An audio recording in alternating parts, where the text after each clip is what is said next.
What if I told you the whole defensive playbook of the modern NBA? You know, all the switching, the drop coverages, the complex rotations teams drill relentlessly.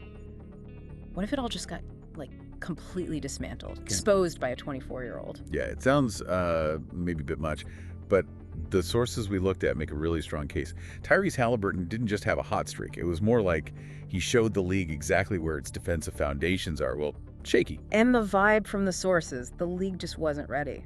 Not for this. And the big question now is, can they adapt?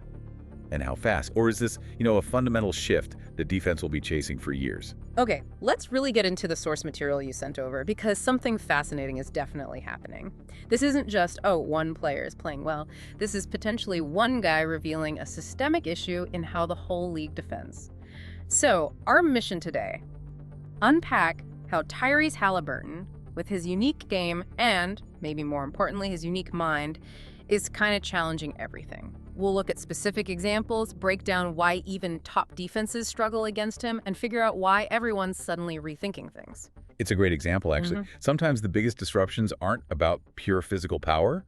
They come from someone who just sees the game, well, differently, or maybe just faster. Right. And if we need a starting point, that moment where it all seemed to click for people watching, it has to be that Celtics game, right? December 4th, 2023. Oh, absolutely. The Boston game. That was it. Because, the box score was good, 26 points, 10 assists, solid numbers, but the sources are saying, forget the stats for a second, look at the impact. Exactly. Because think about who he was playing. The Celtics. I mean, they've got Tatum, Holiday, White, Porzingis, Brown. 5 guys who are elite defenders. They were a top 5 defense, maybe top 3 then. Yeah. Known for switching, smart rotations, everything. And Haliburton didn't just, score effectively. He made them look confused, really confused. He made this elite unit look slow, disconnected, lost, basically. The sources use words like dissecting them, turning them inside out. It was something to watch. So how? How did he actually do it? What were the mechanics the sources highlighted? Well, a big part was attacking their switches. Relentlessly. Right. Anytime they switched a bigger guy onto him or any kind of mismatch happened, bam, he saw it instantly and punished a drive, pass, whatever was needed. Okay. And he was incredible at, baiting the help defenders. He'd draw them in, make them commit just a little bit, pull them out of position, and then zip, a laser pass right to the guy left open. Often in the corner, the money shot. It really sounds like he was playing chess while they were playing checkers, but at hyper speed. Yeah, that's a good way to put it. He read their standard stuff, especially their drop coverage and pick and rolls, where the big man sinks back. He seemed to know exactly what space would open up and just exploited it. Floaters, passes to the roller, kickouts.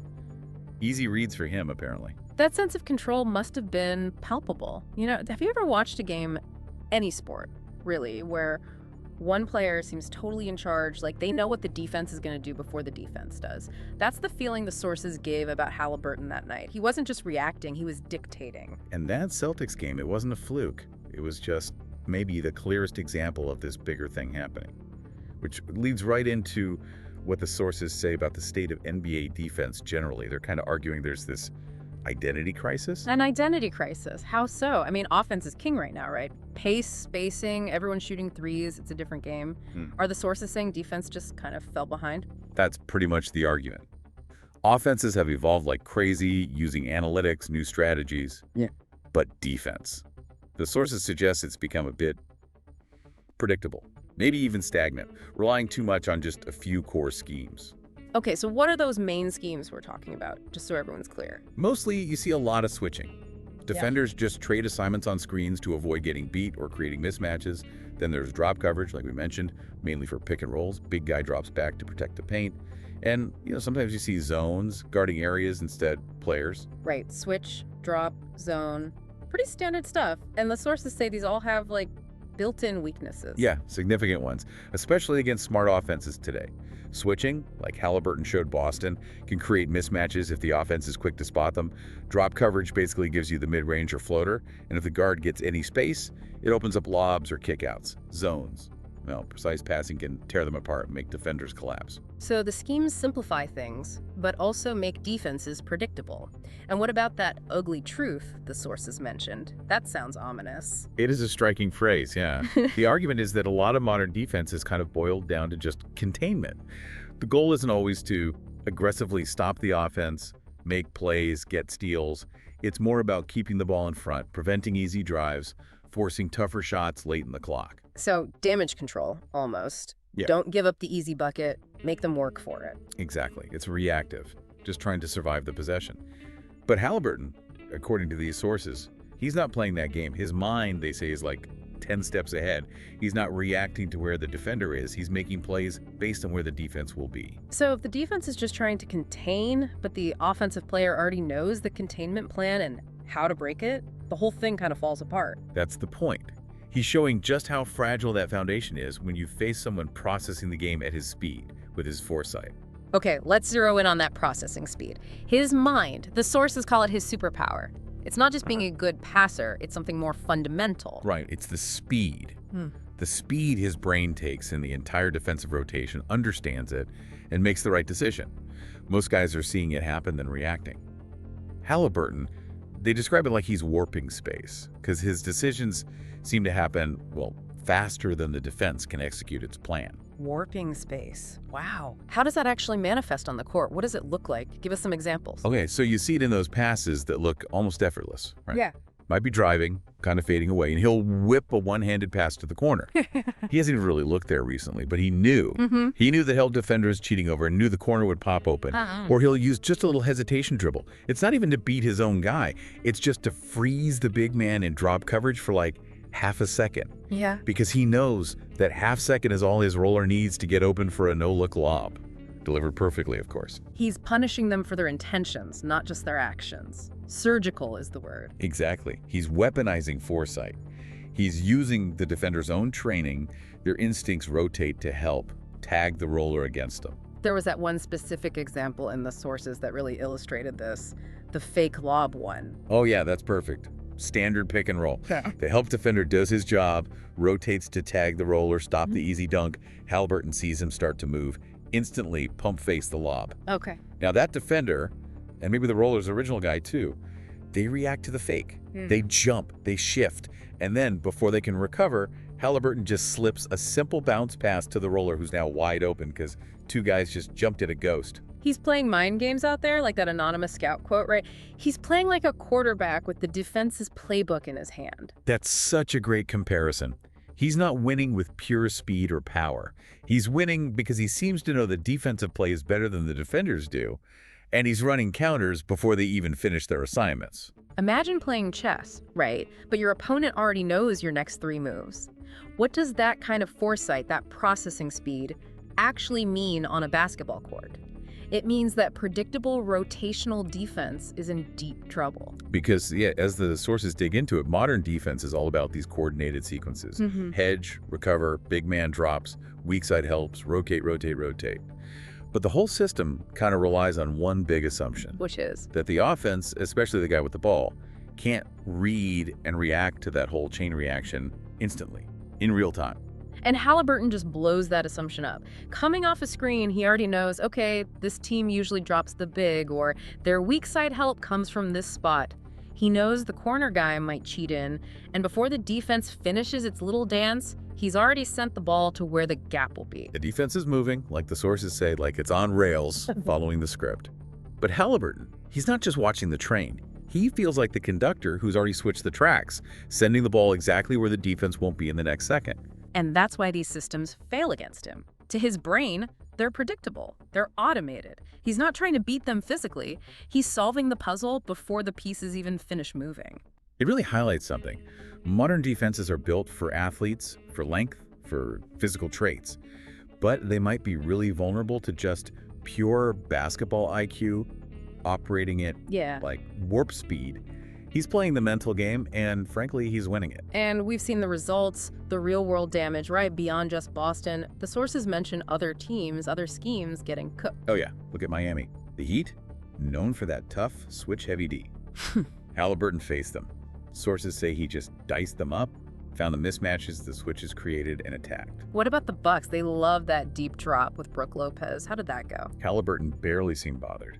Just walked into his floater, which kills drop coverage, or found the open man when the defense was slow to rotate. Made their strength look ineffective, even a liability sometimes. And the Knicks. They like to be aggressive, hedge hard on screens. Yeah, he used their aggression against them. He dragged the hedging, big way out, then zip passes behind them to cutters or the roller. Easy baskets. And back to the Celtics, switching the bigs onto him. That was a key reason they lost that tournament game, according to the sources. He just isolated them again and again. It's a clear pattern. Teams bring their best defensive strategy, their identity. And Haliburton, with his brain and his passing, just exposes the weaknesses ruthlessly. Which brings us to that really bold claim the sources make, maybe a bit controversial.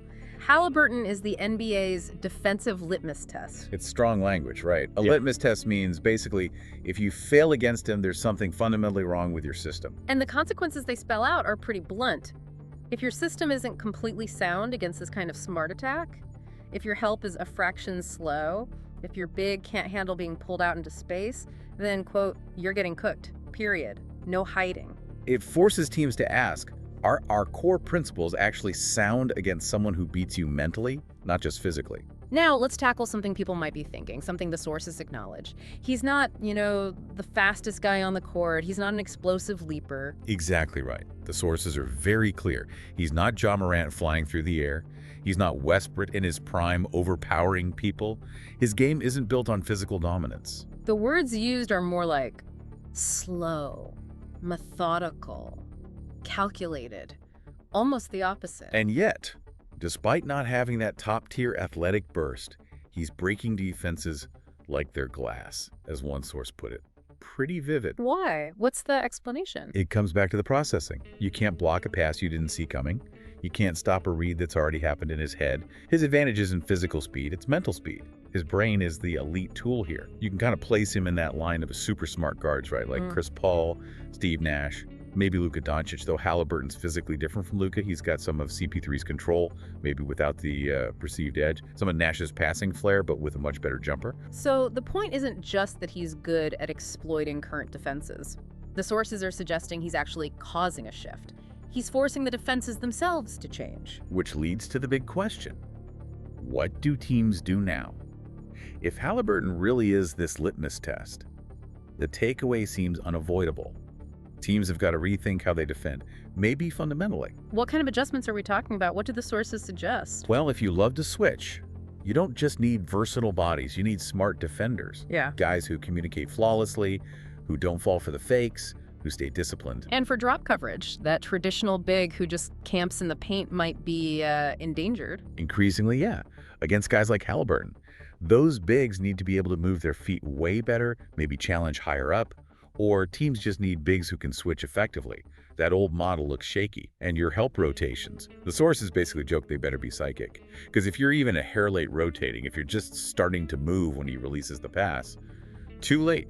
Game over for that possession. So, if Haliburton is this new prototype, the mental assassin defenses face a stark choice. Adapt or die, basically. Evolve or get exposed. And the really scary part for defenses, he's only 24. The sources emphasize, not even in his prime yet. He's still learning the league, still adding to his game. If he's doing this now, what happens in 3 or 4 years when he's even smarter, even more experienced, when he reads the defense before the play even starts? It's a potentially dominant outlook. We talk about the young stars taking over: Ja, Luka, Tatum, Zion, all incredible talents. But based on this deep dive, the argument emerges.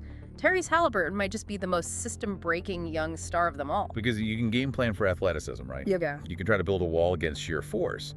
But how do you consistently game plan for someone who just plays smarter than your defense? Yeah. Who's always a step ahead? He's a defensive coordinator's nightmare. Can't overpower his brain, can't speed up his processing, can't seem to confuse him because he already knows the plan. The challenge for the whole league is massive. Teams need to start thinking about players like Haliburton when they draft, when they develop players, when they design their schemes.